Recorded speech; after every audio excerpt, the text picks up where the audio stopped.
Ladies and gentlemen, thank you all for tuning in to Saturday Night Showdown. This week we have ZenStyle facing off against none other than Willie, Dills, Gregory. And it's an exciting night. The whole thing's brought to you by World of Podcasts, and with me, my co-host as usual, D20crit.com, I guess, head runner, Will. What's going on, man? Hey man, I am pumped about tonight, and I feel like this is, I don't know if I just traveled back in time. I feel like I'm in a deja vu right moment. So I feel like in previous episodes I have been, just slightly ahead, just slightly in the future, making predictions. Right now though, I am clueless. I have no idea where it's going to go, and I'm excited for that. Mm-hmm. Now, what's really awesome is, we get the votes from kind of a straw poll every week, and this week we had our biggest turnout with 32 votes.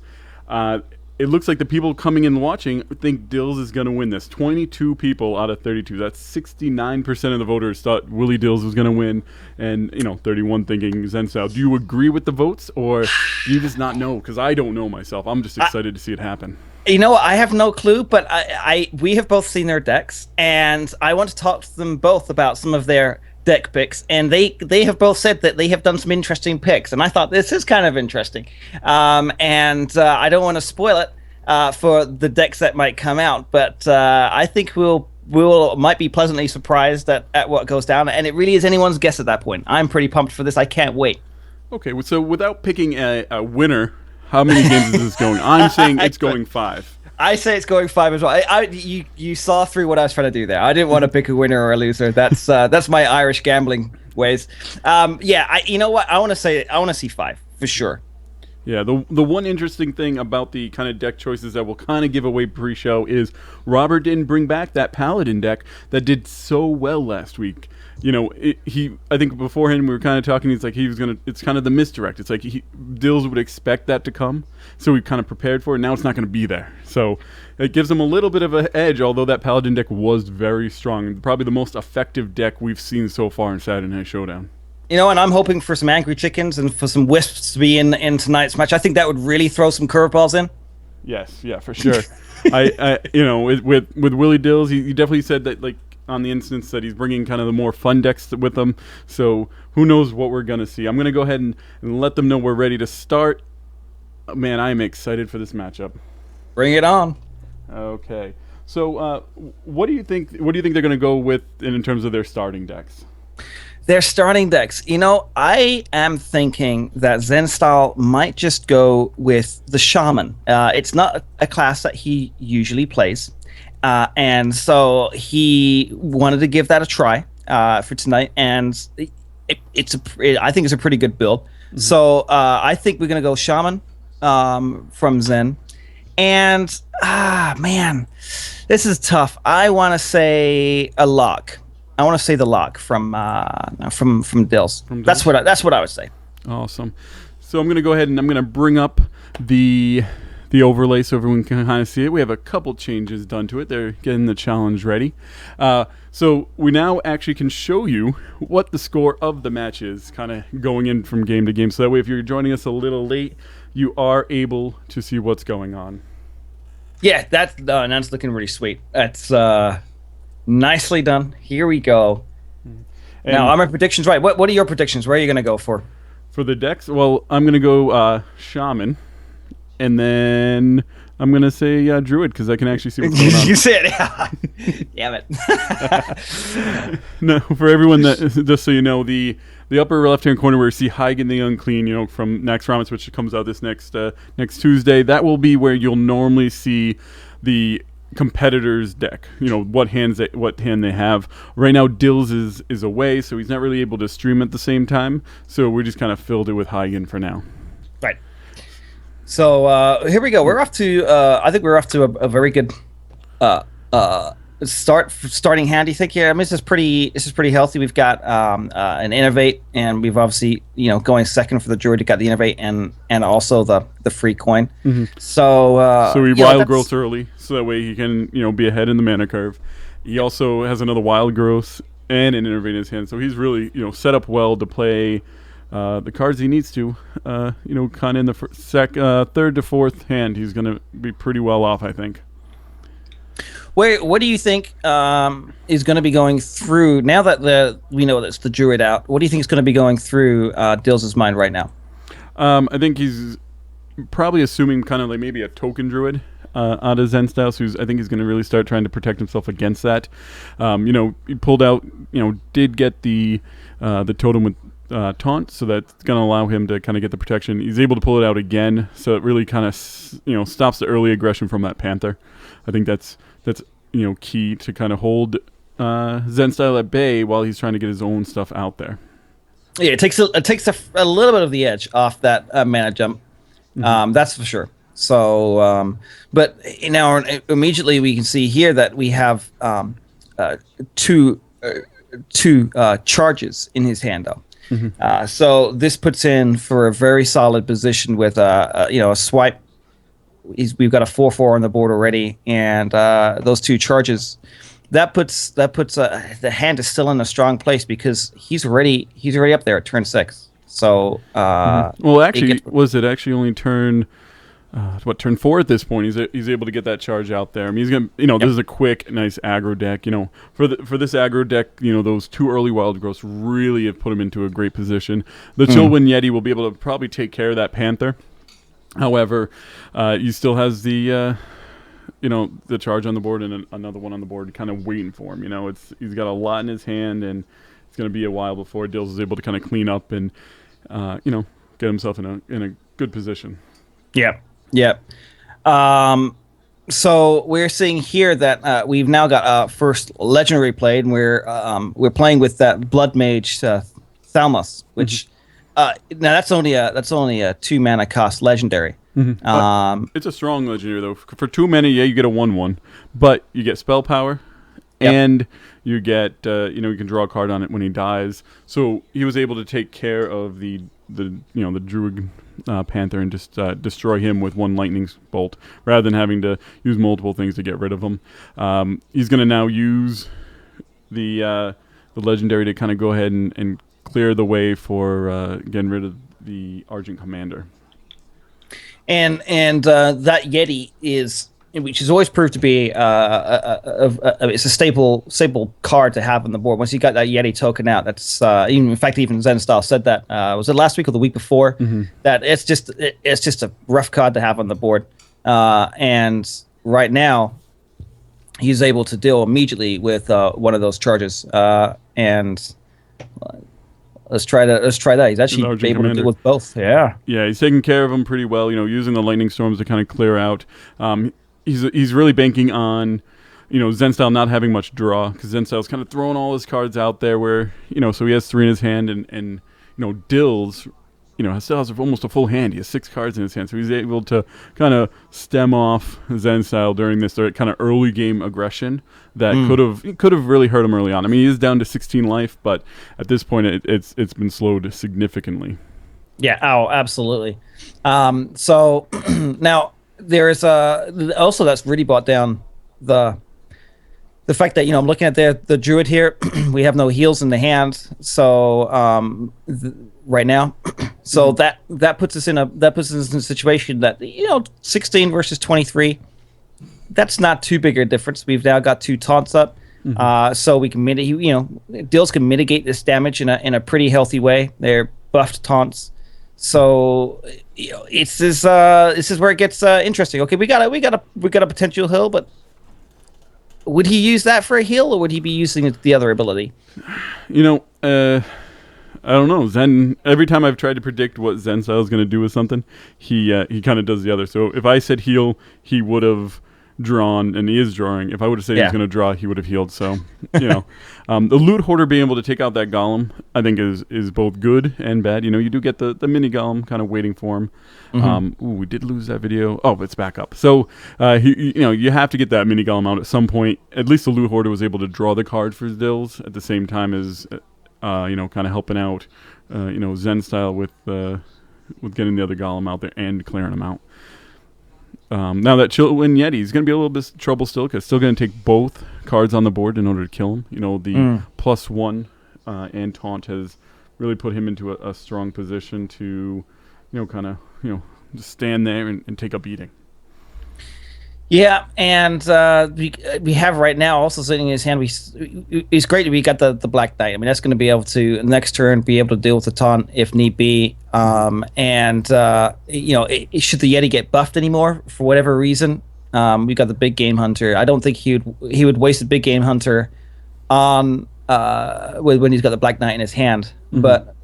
But particularly now, three taunts up. We got some protection, some mitigation going on at this point. This is great. Yeah, but I mean, ZenStyle is sitting with 2 swipes in his hand, so he can handle what's kind of out there on the board right now, pretty well. So I think he's sitting in a comfortable position. He still has a Savage Roar, so if he's able to kind of swipe and take out the majority of that. I wonder if Dills disconnected or. I think he had a bit of a disconnect at that point. For those who may have joined in a little bit late, he's actually playing from a hotel room right now, so that's really unlucky on his point. They're just checking right now. Damn. So. I mean, although he's sitting up, he does have the taunts, so you have to clear out the taunts. I'm like trying to see how much that's really going to affect this match now. Unfortunately, internet is a part of this game. It's something you have to kind of rely on.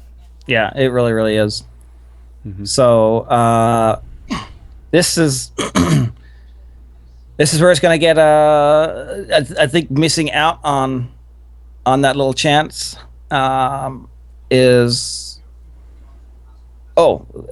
So. And this is the great thing about it. This is a game of fun. This is a game that we have. It's a fun throwdown. It's a fun challenge. And Zen does not want to win in a way that is going to affect a way that was, wasn't fair.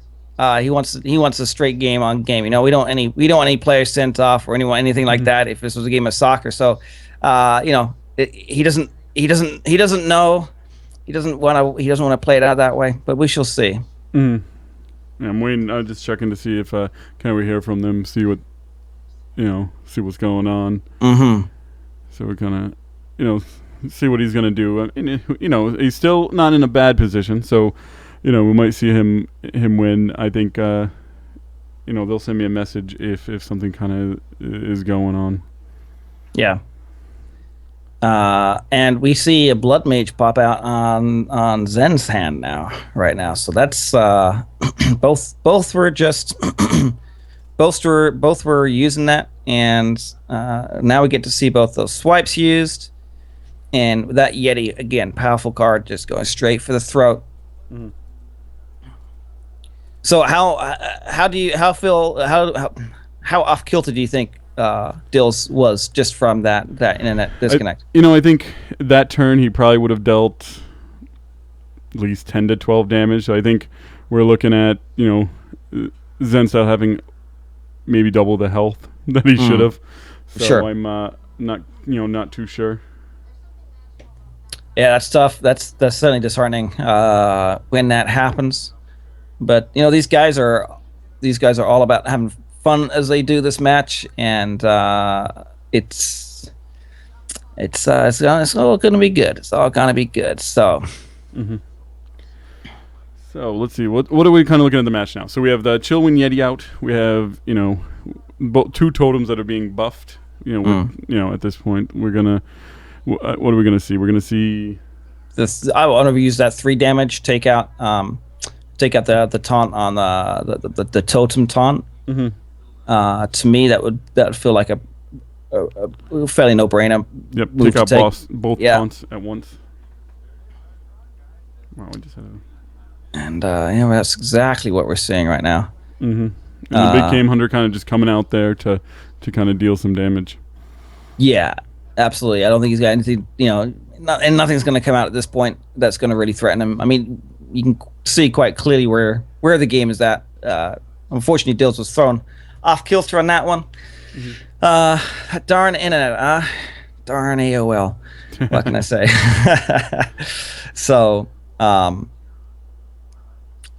it's painted into a tough corner. That's a tough thing to see. But I'm just seeing here. I can see ZenStyle's face, and that just doesn't feel. You can see in his head, it's like I don't want to win it this way.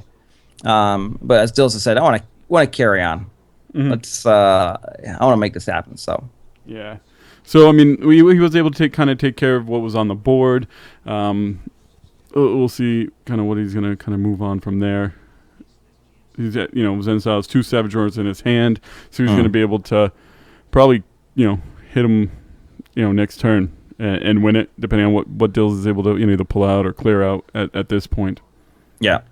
This really, whatever Dills lays down here is and he's serving against, against himself at this point. It's his back is really against the wall.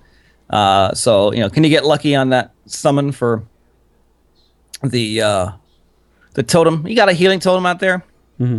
Unfortunately, we can't see what's in Dills' hand because the internet connection for him being in that hotel room has just made it a little bit trickier for us to be able to see what's going on.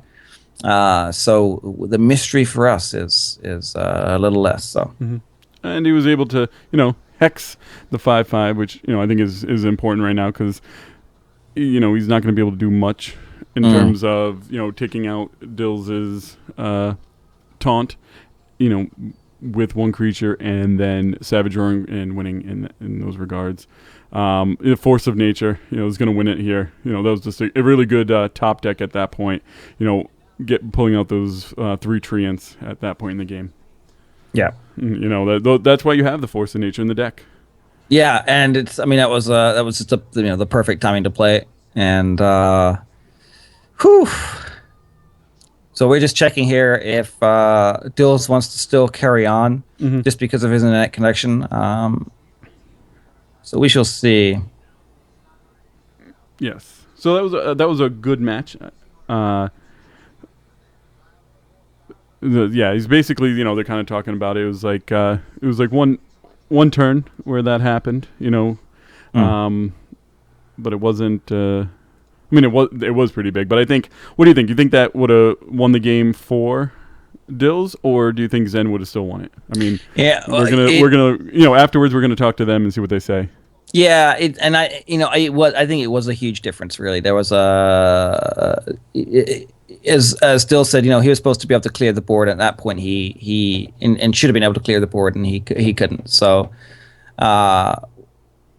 we are just seeing here.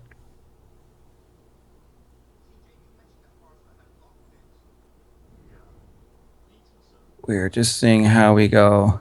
So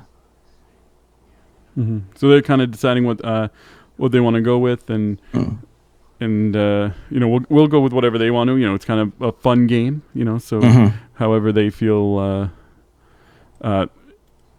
is fair. It's fair. I'm not gonna. We don't have any pressured rules or anything like that. If they want to if they want to try to replay the game, I think we're up for it. Yep, one extra game's not gonna hurt. Yeah, we're gonna replay the game, which is good. Yep. So that's awesome. So let's go ahead and we're gonna reset this back to 0-0, and try that out. Perfect. So you're gonna choose. The board is getting chosen. They're filling up the loading bar, and shaving. That's very important before the game. So we're going to see that, we got a little hint at their decks, and let's kind of see what's going on. Now, this early, I think we're going to see mulligans of the Ancient of Lore, the Force of Nature, and the Big Game Hunter. I don't think he wants to start a deck with any of that. Yeah, we're gonna clear on all of those cards right now, and but can he get as lucky as he did last time? And of course he's starting this time too. Yep. So Ancient of Lore, not a good start. He didn't want to. He mulliganed it, came back. Keeper of the Grove, 4 mana. He'll be able to. Was it turn 2 that maybe? Yeah. And Force of Nature comes back in scenario. So in terms of his hand, I don't think it's a strong hand. Oh, that's kind of rough. Not what he wanted. No, and you don't want to be playing me unless you want to keep that for silence, or because you can tell there's a lot of taunts in Dills' deck there. So you want it to help bypass that, or so that's a tough situation to be landed right there. This is a very different setup right now. And the loot hoarder out first for Dills. It really can't do any better for Dills than that. He puts the 2-1 out, and then he gets killed. He draws a card, and Robert loses the armor that he had on top of it.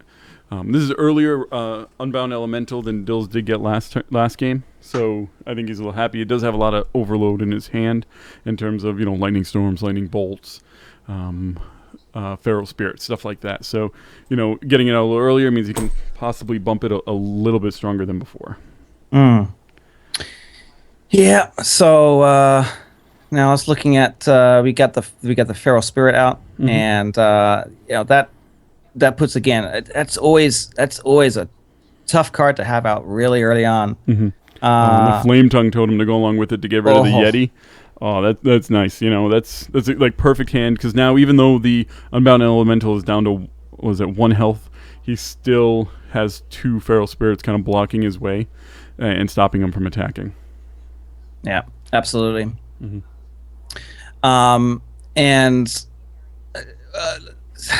we are at, and this is you can tell the different situation that we're in here. Turn 5 for ZenStyle, turn 4 up there for Dills, but this earlier on it would have been 7-4. We would have been looking at. So you can see just how card deals can be a game changer. Yes, and ZenStyle definitely took care of that Unbound Elemental as quick as humanly possible. He knows it's going to be trouble, so using the take the damage, draw a card, he's good to go.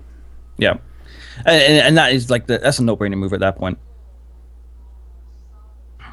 So, what do you think? Man, I'm just looking at having the 2 of the forces of natures right there in his hand. That's just a powerful situation. 2 turns of power punching right there, and he's able to get rid of both feral spirits here. And then next turn use the same card and do 6 attack to the face. Depending, obviously depending on what.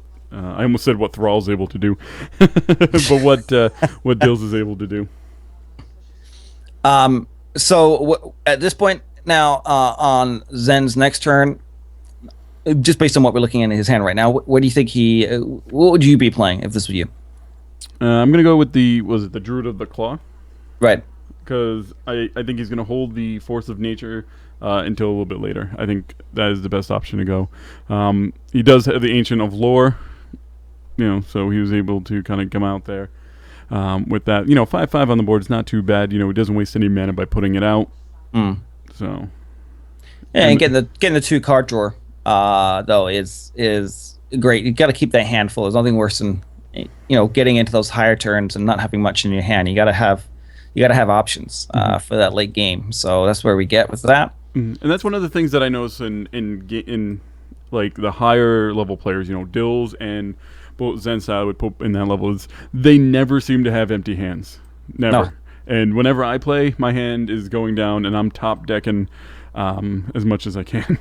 Yeah, and that so when I play the warrior, that's where I struggle the most. I for some reason I don't play my warrior right, and I'm always top decking, and I'm kicking myself. Like I know better, because every other warrior that I play against, I know end game, it can end up in trouble if I don't deal with stuff. And I don't know why when I do it with the warrior, I just jump straight in and it's a rookie mistake. But these guys know what they're doing, and we're looking at a near full hand right now at ZenStyle. But that just gives them options. Late game, that's what you want. You want options. You need to be able to react properly. He's silenced the Flame Tongue Totem, so it's not as strong as it can be. He brings out his Fire Elemental, which is, I think we've said many a times, probably one of the best cards in the entire game. He's going to start, kind of taking care of the Ancient of Lore. I think it's a smart move to use the Flame Tongue to get rid of it, so that way you're not actually losing anything, because he was only getting that +3 attack for 1 turn. And there's no reason for Zen to clear it off the board. It's using up a spot, and it's not doing anything. It's not tauntable, nothing. Would you be confident in even attempting to call this game at this point? No, not at all. Especially with pretty much almost clearing the board right there, taking out the Fire Elemental with that swipe. I love moves like that. You throw out the the spell power, and then you use the ability that you want to be spell powered right away. I hate having to rely on it living, because 90% of the time it's not going to live. That's like another thing that I would say top tier players do. They make the spell power work for them that turn, and then if it stays on, it's a bonus. But if not, then you're good to go. Yeah, don't ever jump the bandwagon. That's again, dangerous move to do. But sometimes you feel that pressure, and it's great to see. Sometimes you don't, just particularly in those early stages, don't have to burn through and use up all of your mana cost that you've got. Just because you can play a card doesn't necessarily mean you should play a card. And waiting it is better.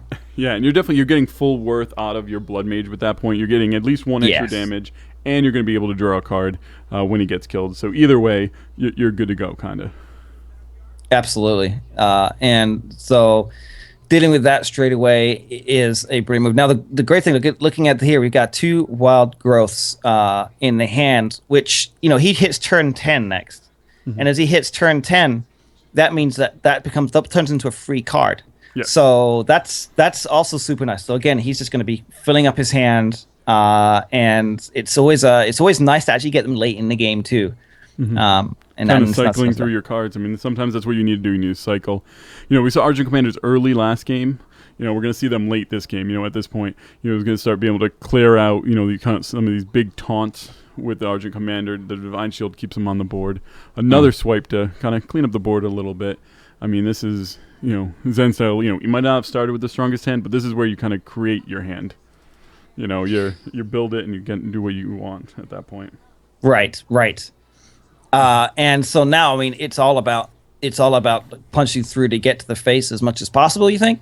Yeah, you want to keep the board as clear as possible. I think Dills might want to clear the board a little more than Zen, just because, Dills has just a 2/2, Zen has a 2/3 and a 4/2. So that if that 4 starts getting through multiple turns, we're gonna run into problems.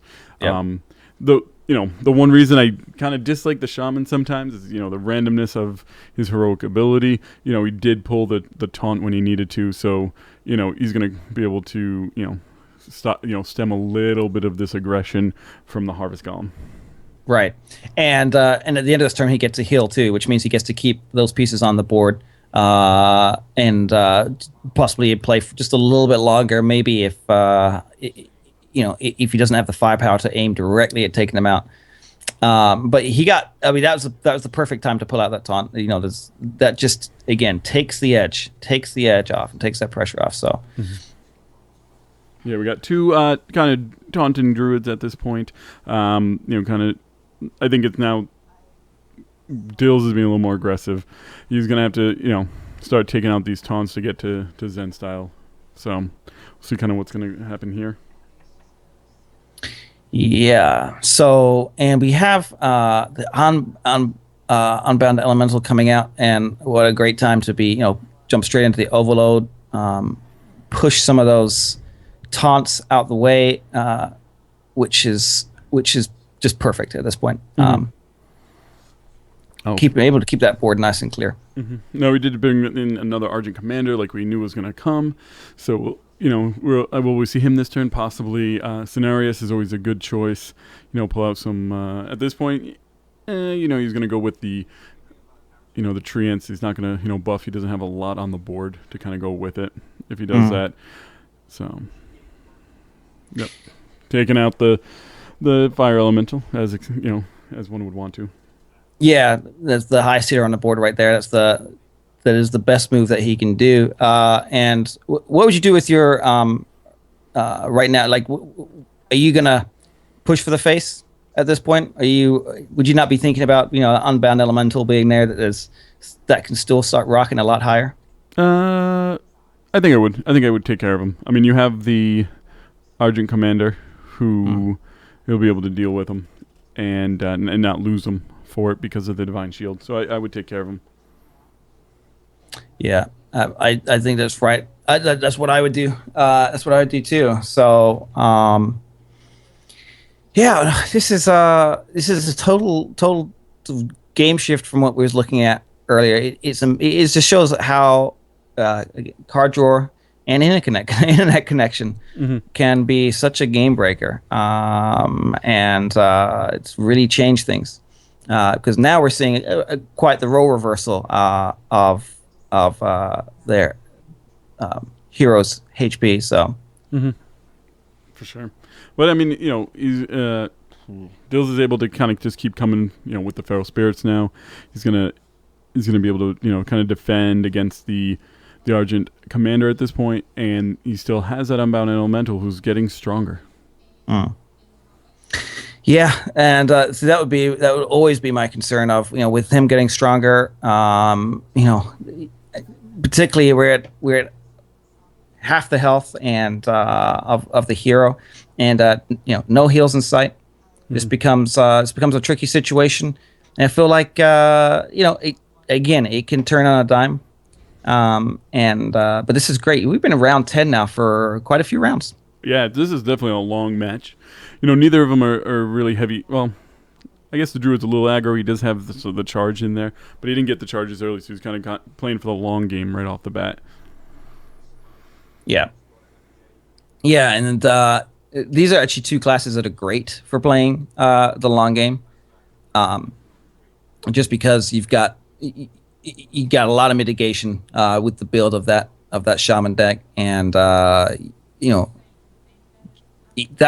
really just helps, just taking away when you're getting punched in the face. And this is great. This is truly an epic battle.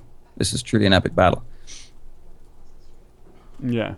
No, it's a great match. I'm very interested. I still don't feel confident kind of calling it at this point. I think we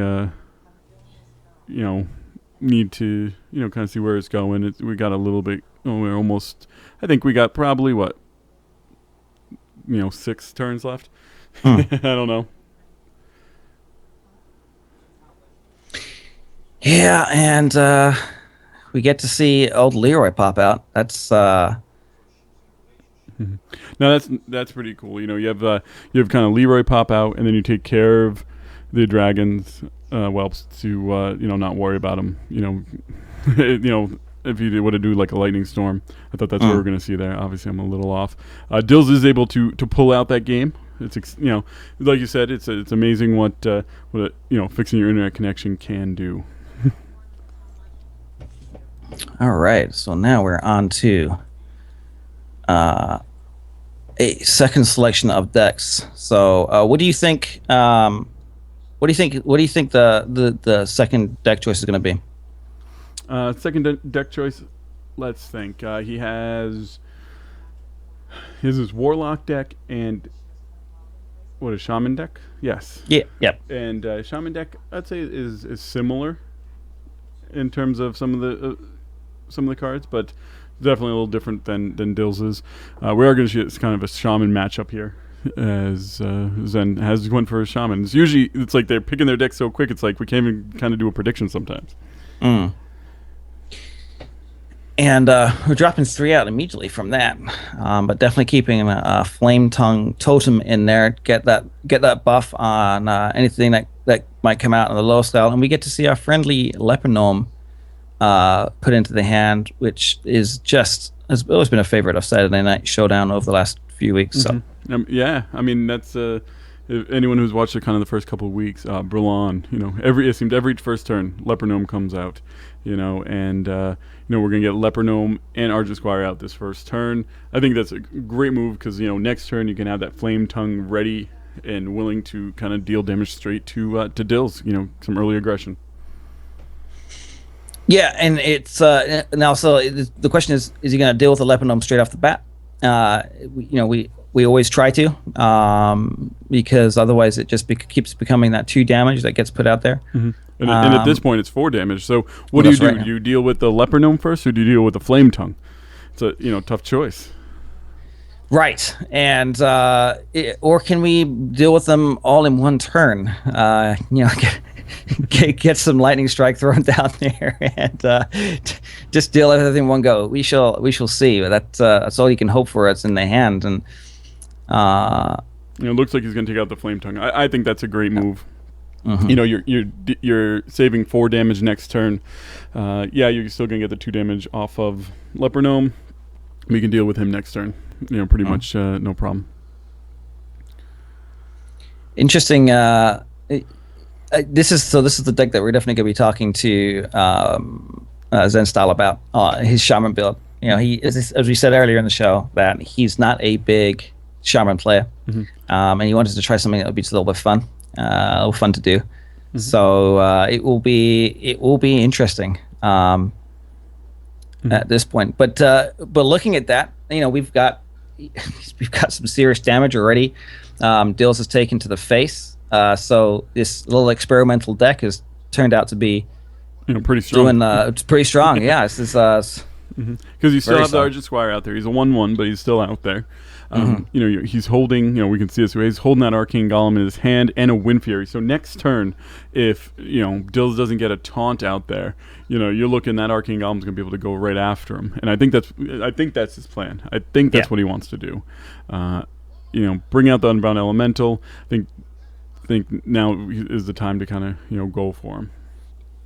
Right. And you know, hit him hard, hit him fast, and we have the first time we've seen the King legendary pop out, which into the hand. I don't think we've had him in a deck build before.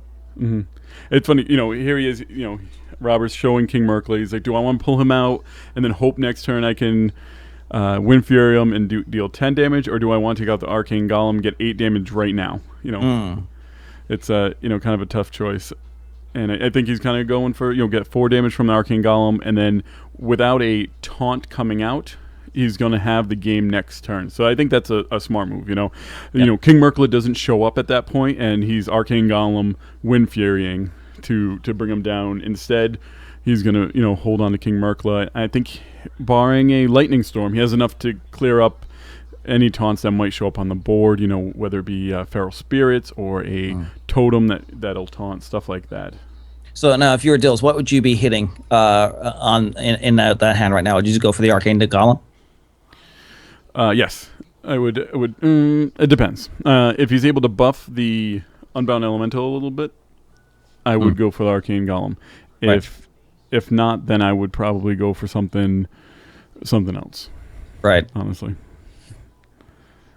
Well, with the Wind Fury, that actually means he can clear out 2 with it. 2, yeah. But you know, see it from this side. He's gonna. Yep, there we go. He's gonna go with the Leroy Jenkins. I didn't even think of that. You know, so we see the King Merkley and we're like, oh, 5 damage, I'll clear him out. But the Leroy Jenkins is enough as well with the charge. Yeah, so solid gameplay. That was such a quick match. I mean, that's a nice strong aggro deck in for him. That he ties it up. That's 1-1 now. You know, I'm really excited now that we kind of restarted the matchup. You know, it's you know, that match came back and it was a strong match at game 1, and now coming into game 2, you know, I think after game 2, it was a good move for them to kind of play it that way.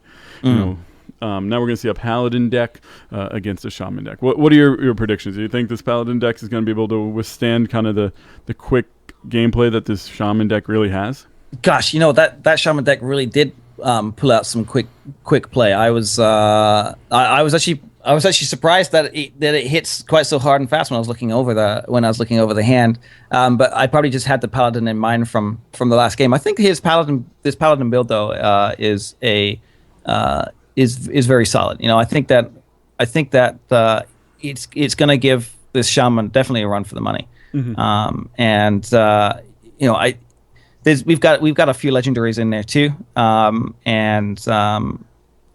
It's just the first time there's another legendary. If he does pop out, there's another new legendary that we've not seen on Saturday Night Showdown. So yes, you know what's really interesting is really this Paladin deck by Dills, this Shaman deck by ZenStyle are actually very similar decks in terms of, like, you know, and they're both, you know, kind of the aggro decks, but you know, played obviously a little different because of the, you know, the class specific cards you see out there. You know, they're both, you know, playing with leper gnomes, and they're going to have you know, the Argent Squires. King Merkley, oddly enough, is in both of them. It's real interesting. You know, it's almost the same take on this on a deck, but obviously with different classes. Right. And for a moment, he pondered bringing out the King there, and but decided against it. Decided to go with the leper gnome. What do you think he was thinking behind that was? I think he was thinking, you know, maybe, you know, maybe a Leper gnome, you know, kind of the aggro deck, but you know, played obviously a little different because of the, you know, the class specific cards you see out there. You know, they're both, you know, playing with leper gnomes, and they're going to have you know, the Argent Squires. King Merkley, oddly enough, is in both of them. It's I'm sorry, what was that? So that time there, he decided to bring out the leopard gnome and the loot hoarder, but it looked like he was pondering whether he was going to bring out the king. He decided not to go with that. What do you think his thoughts behind were? We're not bringing out the king on turn 3. Wait until turn 4 for that. I think he just wanted a couple more bodies out. Ready. Kind of fill up the board a little more. Right. Mm-hmm. Yeah, I think that's pretty much it. Not get the bananas in the hand of Dills too early when there's too much stuff on the board. Right. Just deal with it and clean it up straight away. Mm-hmm. We got another Argent Squire. We're gonna see the loot hoarder and a nice little 1/1. So not a 1/1. I'm the taunting totem. Yep, and so now at this point, just looking over Dills' deck, and again, we can't see this week just because of the way it's set up. We can't see and predict what he might go with. We can't flip between the screens, but I think the Consecrate was just the ideal card to be able to have in your hand at that point. Mm-hmm. But there's still some pretty hefty damage being put out onto the board. That's there, and we can see, we've got the Arcane Golem, and we've got 2 taunts that can be played out on the very next turn. Mm-hmm. So I think he's gonna go with the 2 taunts. Pull out the totem. I think we're gonna see another, charge Wind Fury. Maybe with the Arcane Golem. Maybe if he pulls a Leroy Jenkins, does he have enough mana for the Leroy Jenkins in it? I'm trying to think off the top of my head. My Leroy, it's 4 mana. Yeah, so he does have enough if he does pull like a Leroy. If he pulls him out on there, yeah. Mm-hmm. That's what he could be hoping for, that's for sure. Yes, because you figure that's the 12 damage. He only has to do 4 more. Oh man, that's nice. Pulling another Wind Fury. I feel that makes it so he can feel comfortable in using the Arcane Golem and Wind Furying, and then kind of hold on to the next one in case kind of a Leroy or another Arcane Golem comes out. Right. Tough choices, which Wind Fury to use, the left or the right one. He was going through in his head, kind of. It's yeah. And he went with the left. I think that was a good call. That definitely had a feel for the Arcane. Mm-hmm. So now here we go. So Dills now has to deal with that Arcane Golem right now. If he doesn't, or at least get something out there to block him, this is going to be the end of the turn. Avenging Wrath, always a gamble, because how it splits the damage. If it doesn't go to the right place, you're kind of SOL. I'm pretty certain that card bets against me every single time. Yes, but I think it couldn't have gone any better for him right there, able to actually take care of all the attackers on the board. Yeah. Oh man, it's gonna be close. So now if Dills doesn't take care of this, either the Flame Tongue Totem or the 1/1 Searing Totem, it is end of the game here. But 1/1, not too hard to deal with when you're a paladin, especially with the 3/3 kind of sit on the board. But do you sacrifice him for the Searing Totem, not knowing that the Wind Fury is in the hand? Right. Yeah, that's the gauge at that point. I would be taking out the Flame Tongue. I think really, but that is that just that's me making the wrong gamble. Mm-hmm. We get a free healing though. That's 2-point heal. Yeah, the true silver champion getting that 2-point heal in there is strong. I think those are if we could have seen his hand, would probably something we could have predicted.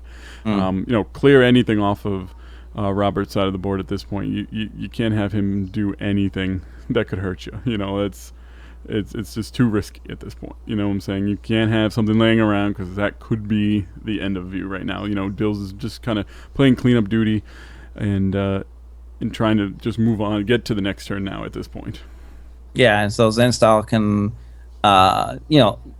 he ended his turn with 7 mana left. I mean, nothing he's gonna play because again, you just don't have to play it, and that would just be a crazy move to do. But look at that. That's some brutality going right down there, and man, that was a turnaround for the books. That was an absolute turnaround for the books. Yes, I think that was great. He just held him off until he was able to kind of defeat him there at this point.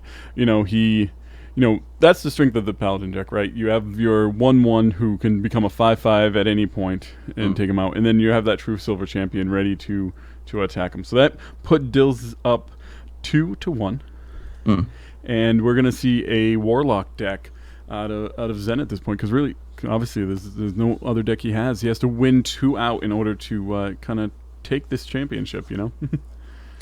Right, and Leroy is a finishing card. It really is. That's just the beauty of that card is, you play that later on. That's always the time I've seen it played well, is as a finishing card, and just to hold on and just know that you can power punch through. Because in a shaman deck, that 6 becomes 12. That's beautiful. Mm-hmm. Oh, for sure. What's interesting is, we're looking, we're like, oh man, Zen looks like he's going to win. I'm down to 6 life. But all you have to do is you hang on a round or two, you draw the right card and for Dills, and it's over. You got the win. Now, and this is the handlock deck is a fun deck. It's got that it's got a nice balance of spell and minions. So I think this is how do you feel? Was this a solid hand to open with for Zen? Yeah, I mean, you got the silence, so you're able to kind of mitigate that leper gnome damage, which we've seen every week at this point. I feel like the leper gnome making just a little bit of a difference. That early game damage can mean a lot, and being able to just throw a silencing owl at him and say, guess what, you really don't affect me much. Yeah, exactly. And having Alexstrasza in his hand is nice to have it. Obviously it's a turn 9 card, but we've seen that turn games on a dime too. So that's the downside of the lock. It really is. There always feels to be like that edge of a gamble. Very slightly, because you need to get the cards out, particularly with the hand lock. You want to get the Mountain Giant out, and the Mountain Giant is a 12 mana card, so it's not something you're going to pull out off the bat. And we can see it. There we go. We can see it in his hand now. It's funny just seeing it get more and more expensive as he's playing the cards. You're like, man, you could have played him for 4, and now he's up to 9. Right. It's a tough pill to swallow, just seeing it kind of go up and up and up. So, what do you see? I mean, where do you see where we're at? There's that Paladin is sitting strong, sitting very pretty right now. So here's what I'm seeing. I'm seeing. Well, now that we got the equality at this point, I was gonna say I was gonna see some damage coming out for ZenStyle kind of to pull ahead, but Dills was ready and he was able to take care of it, no problem right there. Man, I hate secrets, honestly. Sometimes you're like, oh man, you think you're gonna be able to do something, then you can't. Robert A. Wing's really kind of trying to keep the board clear, very similar to what we saw Dills do last turn. To clear the board and kind of get the lead. Now Dills is, he can't lead up. Yeah. He can't kind of give up kind of the aggression at this point. Now I don't even know what he's going to be able to do. He's going to be able to destroy him, gain 3 health. I think he's trying to hold off until turn 9 so he can get that Alexstrasza out, get himself back up to 15. And then at that point, I think he has a little bit of upper hand because he does have kind of the more options with the cards in his hand at this point. All you can do at this point is hope, though, that he hasn't got something that's going to charge out. It's a charge coming out right now is the end of ZenStyle that can hit at 6, buffed or unbuffed. So he's got another turn to play through, and we see the consecration come out. That's putting out a couple of damage. So do you think we can make it? Do you think ZenStyle can make it at turn 9? So here's the thing. So he's going to get these 2 giants out. If he can live through this one turn and pull out this Alexstrasza, obviously I think he's got the game. So it's all a matter of what Dills was able to draw right there. And the King Merkla is just not what you wanted to draw, I think. He's going to hit 1 damage. That's going to be a moot point as Alexstrasza comes out and buffs him up to 15. Yeah. And now he has, 3 ginormous cards on the field right now. And really not much Dills can do in retaliation because, he just doesn't have the hand. And then we've talked about this before. Having cards in the hand is probably one of the most important parts of the game because without cards in your hand, you can't mount a comeback. You're not able to really do anything. So even though, it looked it's kind of like last game. It looked like someone was winning. You're able to just hold on to that one last turn and you can win. Yeah. Because I think at this point we have 8, 16, 24, 2 bananas. And that's the end of the game, anyways, because we have been able to buff them up. I'm happy here now is we were able to predict that we are going to see right down to the 5th wire game, which is what we like to see. We like to see competitive games. We like to see games where it looks like one person's going one way and then the other person wins. I mean, I think it's exciting. So we're going to see the Druid come out, I believe. Is that right? For Dills? Yeah. You have to look at his Oh, checklist. gosh. So he's done his Paladin, he's done his Shaman, and... No, Warlock. Oh, right. Yeah. Yes. Okay. So Warlock versus Warlock. That's right. That's and it's a very, very similar build. They're both handlock decks at this point. What I think what it's going to come down to is kind of the Card drawer. Yeah, it's it's a true handlock deck. It's like for like all the way down. Mm-hmm. So we shall see. I would not. This is the beauty when you get to see 2 identical decks up against each other. Handlock versus handlock. Mm. All right. So really, what's it's going to bring it down to now? It's going to come down to making proper in-game decisions with the cards that you have in your hand, and having the proper cards in your hand to do it. Yes, and this is where you're going to see the skill of experience come in versus the skill of knowing about the cards. That experience of understanding how a like-minded player, a player of your skill set, would be handling stuff. Mm-hmm. Now, what's interesting, they both have Ancient Watchers, probably the most frustrating card in the game. Can't attack. You have to silence your own minion to get it to do anything.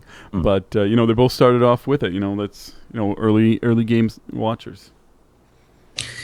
Yeah, I know that you're rather happy right now. just looking at this. Mm-hmm. So and we can obviously see that we've got Alex sitting there on this side. And he's counting the number of cards in his hand. So you have his Azure Drakes. They both have their Azure Drakes out. So far it has been card for card, pretty much the same plays.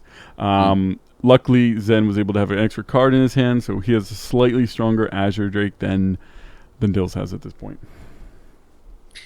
Yes, but not by much. Just the one. Mm-hmm. Just the one. So what do you think if now you are sitting in Zen's shoes?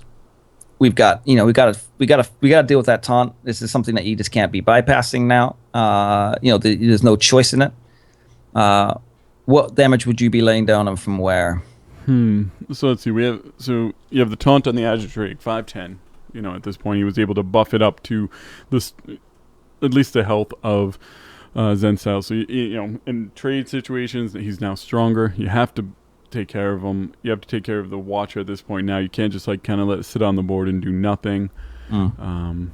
It feels like they're both just strengthening the Azure Drake to kind of take control. Clearing out the board there I think is super important. Get kind of reset it. Be ahead of the game right now with having the one Ancient Watcher on there. Resetting the opponent's side of the board. Is probably one of the most important things of the game because you can. Wow, I'm just rambling now.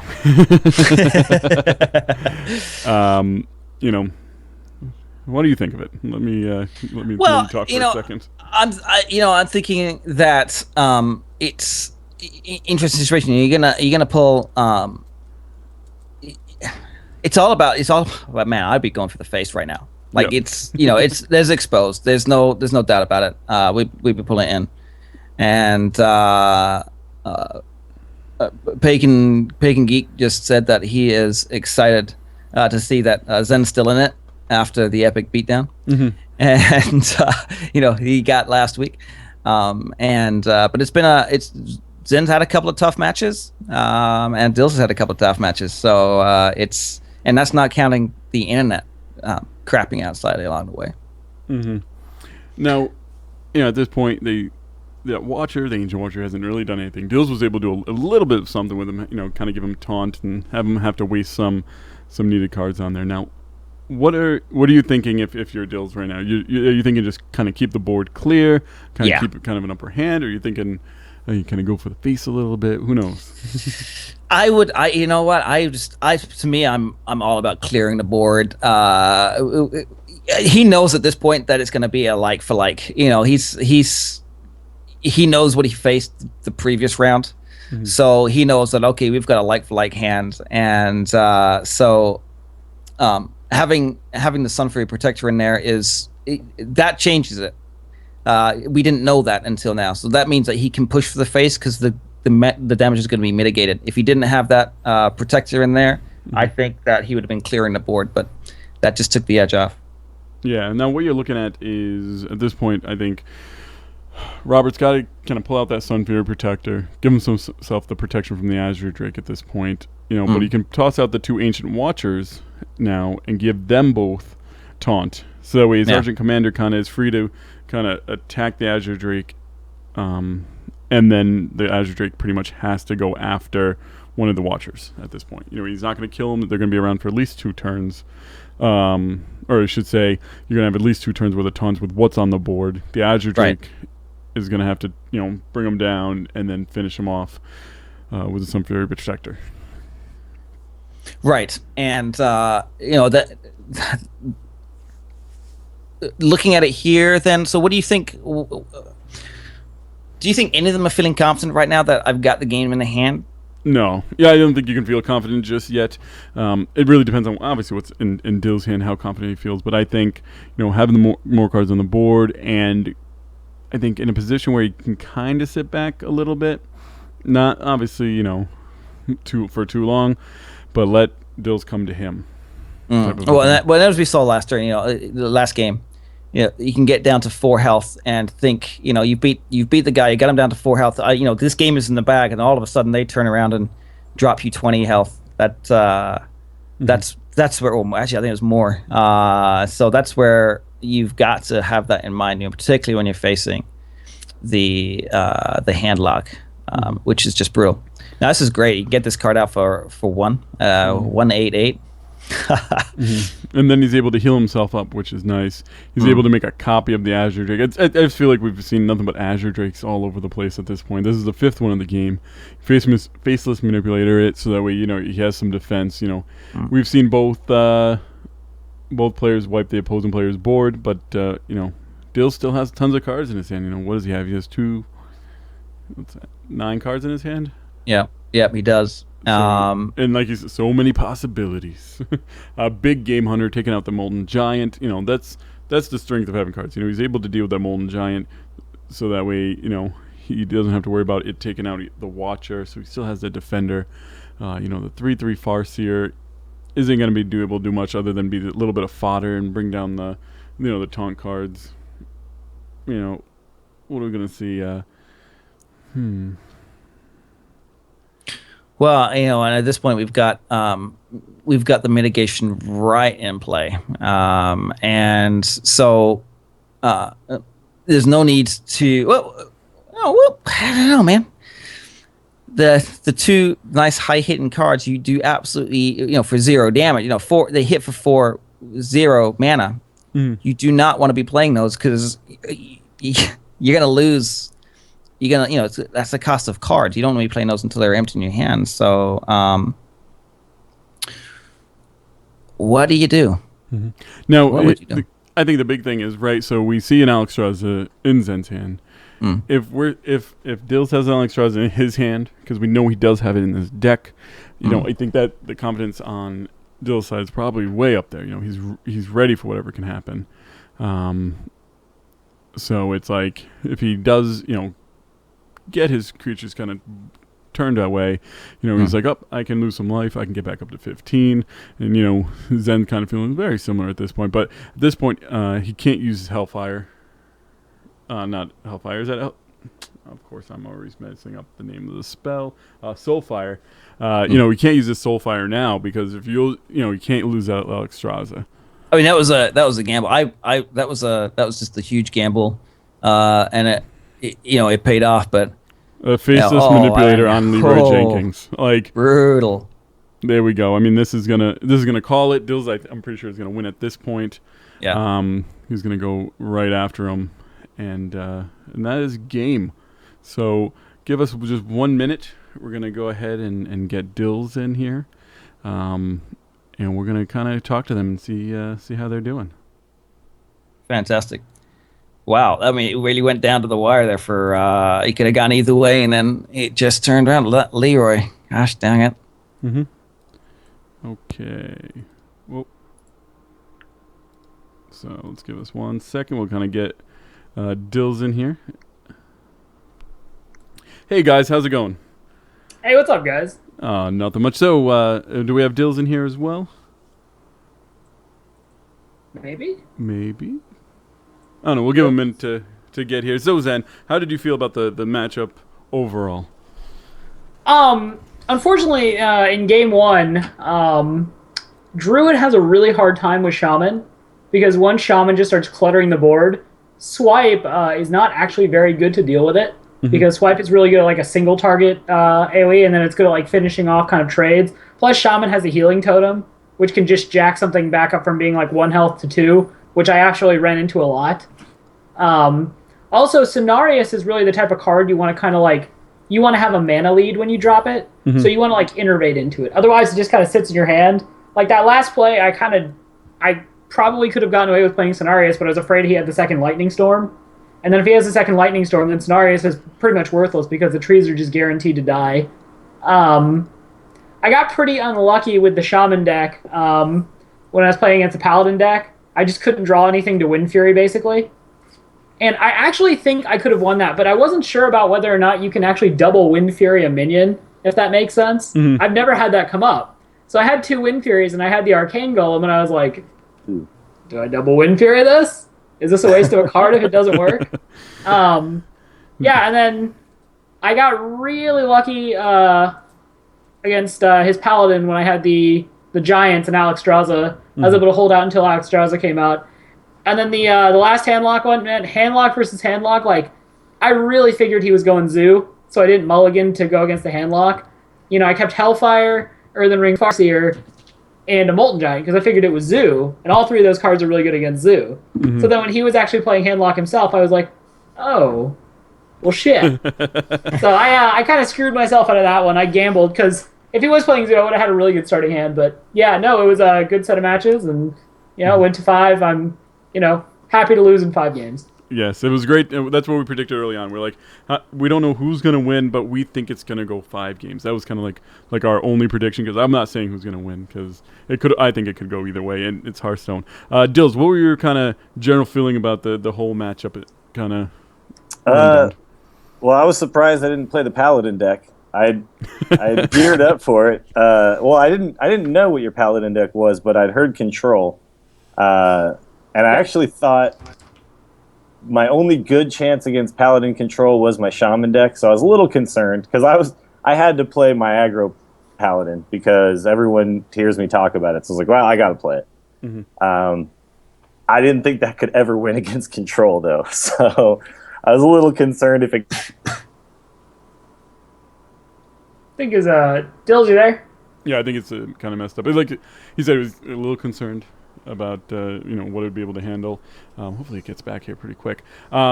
So Zen, in terms of kind of deck choice, do you know how come you went with against your Paladin that we saw do so well last week? To be honest, it was just kind of one of those things where I was just looking at decks I wanted to play. And I like my control paladin, but it's kind of one of those things where like I felt like I'd already played it. Like I don't like to do the same thing multiple times. So it's kind of one of those things where I thought I'd bring something new. I really enjoy playing Shaman aggro lately. Like it's like kind of my default ladder deck. I've been really having a lot of fun with that. That deck is scary, dude. Yeah, it was. It just does a lot of damage. I actually, Puffin put it together, and I was watching his stream, and I watched him basically do, like, I think, like, 70-some damage over the course of a game to a mage who just kept, like, it was a freeze mage. So he just kept, like, having to get through armor. He had to get through, like, ice blocks, and it just does so much damage. The problem is that, like, obviously if you're playing against something with Taunt, that's a huge issue. And then, like, I just got really unlucky. Like, I got unlucky in the draws against the Paladin. Like, I went 3 straight draws without actually drawing anything that has haste, and most of that deck has haste. Or a lot of that deck has haste anyway. I no, got really Paladin Control is just one of those things where it was like I didn't feel like bringing it to this match. I'm regretting it now because obviously like Paladin Control is probably where I feel most comfortable. But no, it was I enjoyed the series regardless though. Yeah, it was really fun. I don't think there was any real misplays in the entire thing that I can think of. Like I think you said some mulligan phases maybe you would have done differently if you'd known the deck, but outside of that, I don't think either one of us really had any missteps outside of me not being able to attack with my creatures. But yeah, that was really frustrating. It actually got better, but that first game, basically, like I wasn't thinking a lot. It probably looked like I was thinking a lot, but I was making a move and then waiting for the move to happen. Basically, Right. Every single thing I did. So I basically adopted a style of not thinking and just playing really quickly from then on out, just in case. But it never came up again, really. So, yeah, I got really lucky in that Paladin versus Shaman match to just top deck the Leroy and have exact lethal. That was I had the Blessing of Kings in my hand, and I thought I'm never going to get to play this. It's too much mana, and it just turned out to be the exact 4 damage I needed.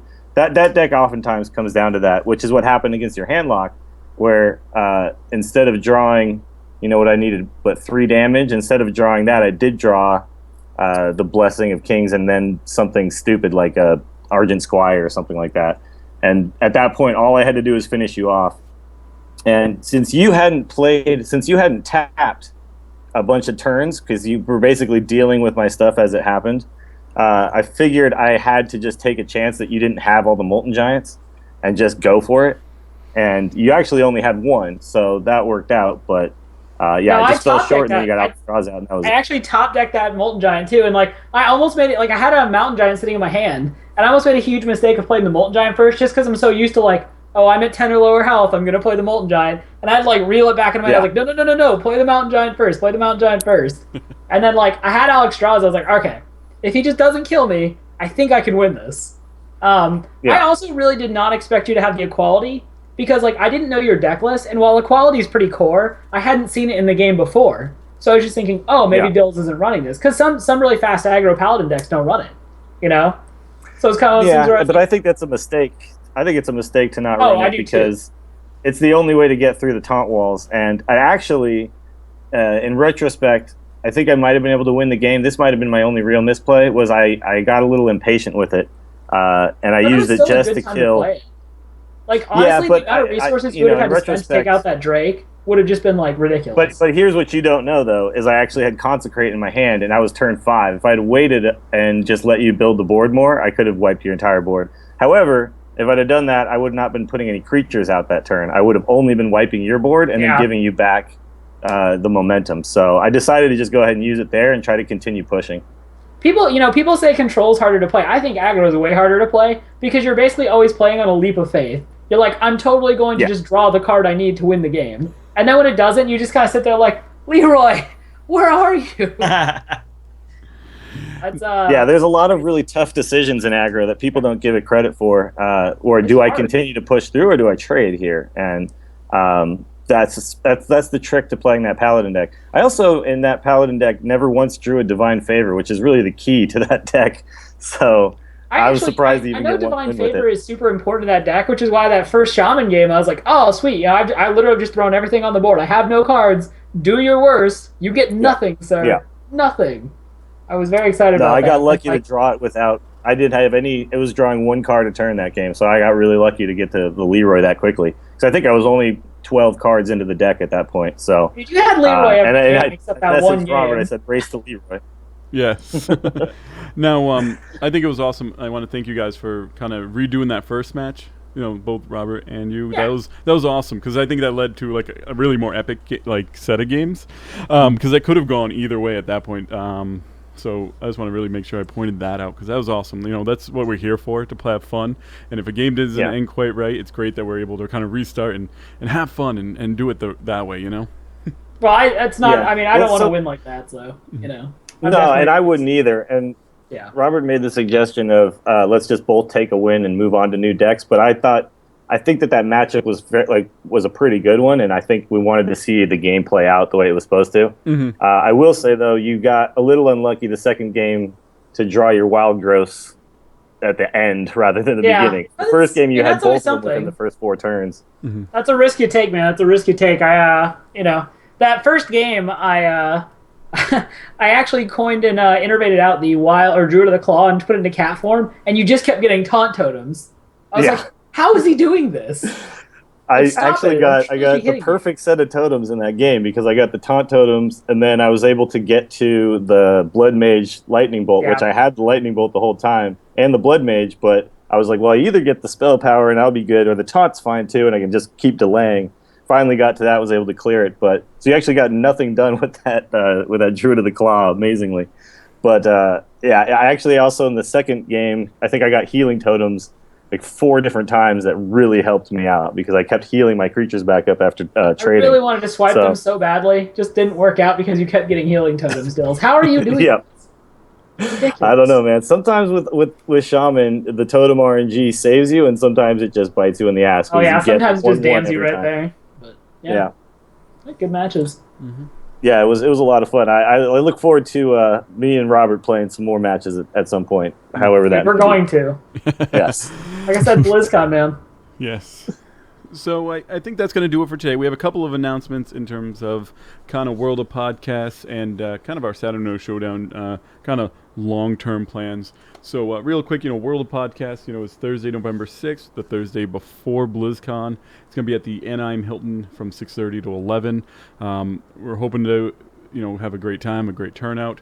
We're going to start taking entrants for what we're going to do. We're going to do a called King of the Inn tournament, which will actually work from now until BlizzCon. We're looking for either 16 to 32 players, depending on the interest of who wants to play in it. So email me. It's geekofrandom@gmail.com to participate in it. We're really excited to kind of get our first tournament kind of off the ground. And then kind of the overall kind of theory of what we're going to do with Saturday Night Showdown is we're going to actually have 3 different levels of what we're going to call championship belts. Kind of like if you're a pro wrestle fan or MMA fan, you have the championship, people play, they have fun playing, and then eventually you kind of lead up to a championship bout. So we're going to have 3 levels. We're going to have Heroic for people 25 to 15 in terms of rank in Hearthstone. We're going to have Epic, which will be 15 to 5, and then 5 and up we are Legendary Championship. So if anyone's interested, same email, geekofrandom, send it to me. I want to thank Dills again for coming. Absolutely. Robert, thank you for coming for the past couple of weeks. Absolutely, it's been a ton of fun, guys. I love competing and I love playing Hearthstone. So we will see you guys around. Will, we're going to sign off. You're excited for next week? We're going to bring some StarCraft 2 next week, actually. We're going to switch up just a little bit. Can't wait. It's going to be fun. Okay, well, we're going to sign off. Everybody have yourselves a great weekend and see you around. Goodbye.